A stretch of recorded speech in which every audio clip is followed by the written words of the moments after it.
First and foremost, God bless all of you that are here. If it wasn't for the veterans and the families that support these veterans, we would be in dire straits in this country. And I really do appreciate everything that all the veterans and family members have done. Thank you for coming out. Again, thanks for the opportunity to Kevin getting in touch with me to be a speaker here today. I was going to leave here and go up to Jellicoe, but Kevin has told me that they have other arrangements up there, and I won't be doing that, so I'll spend the day here with you guys. It's my great pleasure to follow, I understand, last year's speaker, who used to be my commander, General Steiner.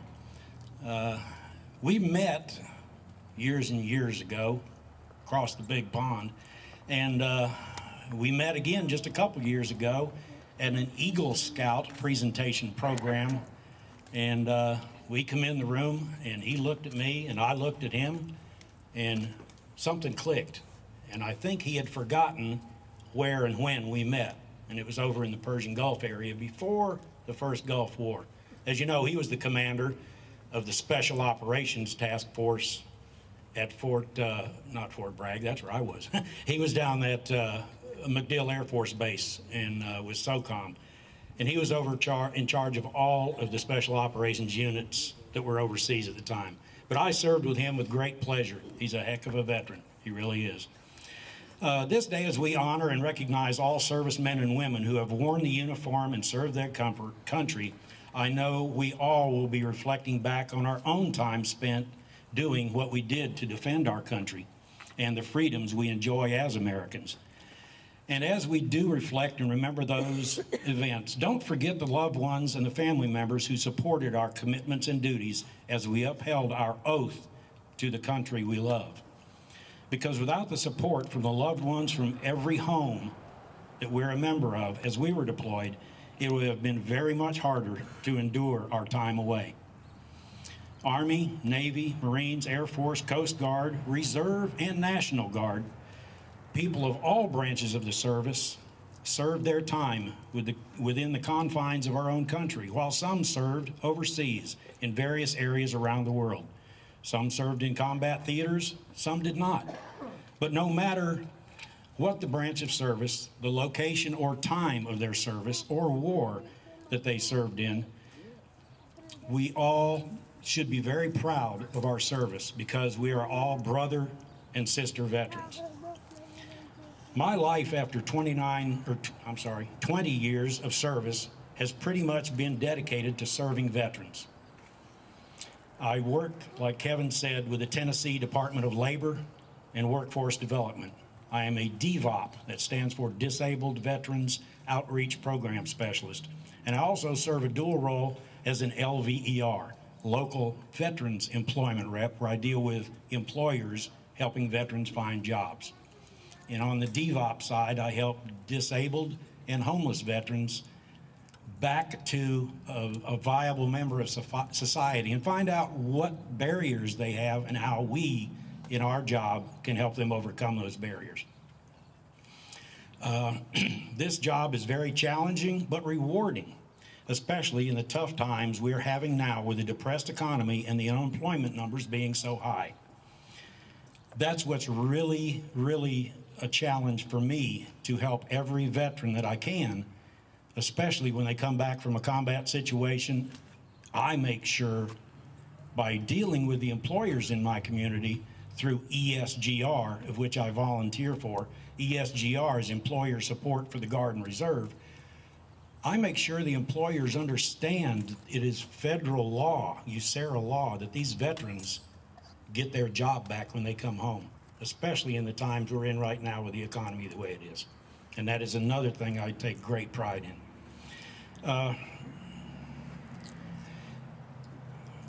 also work with the family members of these veterans, these guardsmen and reservists, because right now, worldwide, there's 47 to 48% of the deployed soldiers are guardsmen and reservists. That's a different scenario than we used to live in years ago. When I came in the military in 1968, the Guard played and the reserves played a very small role in combat operations and deployments overseas. Things have drastically changed in our world, in this country. More and more we see daily how many Guardsmen and reservists are deployed, and they're paying, a lot of them, the ultimate price. So we, as a community of veterans and family members, need to preach to everybody we know about how important it is to serve veterans. You don't have to be a veteran to attend a Veterans Day ceremony. You just need to be a member of this country.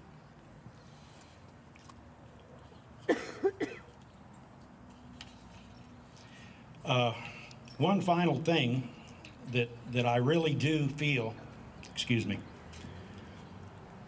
is important to me personally. Yes, I'm a veteran. I spent 20 years in the military, and I saw combat, 6.5 years of combat. I served in special operations contingencies all over the world. But, and I'm sure most, or if not all of you, have a person in your life that means to be a true veteran. I asked Kevin if I could do this, and he said, sure, why not? This hat, right here, belonged to my father. He served, give me a minute, please. He served his country well, in my opinion, beyond what a veteran should do. He joined the Army when they were riding horses, took his basic on a horseback. He retired, and that was in 1930, and he retired in 1965 after serving in World War II, Korea, and Vietnam. He was MIA in Korea. He was shot down 3 times in Vietnam, yet he still couldn't quit. He retired from the 1st Cavalry Division, flying combat helicopters, and was the maintenance and recovery officer for the 1st Cavalry Division. Came home in 1966. And what did he do? He went back to Vietnam as a civilian to help the veterans that were there repair the helicopters that they were riding and using in combat. In my opinion, he's my hero.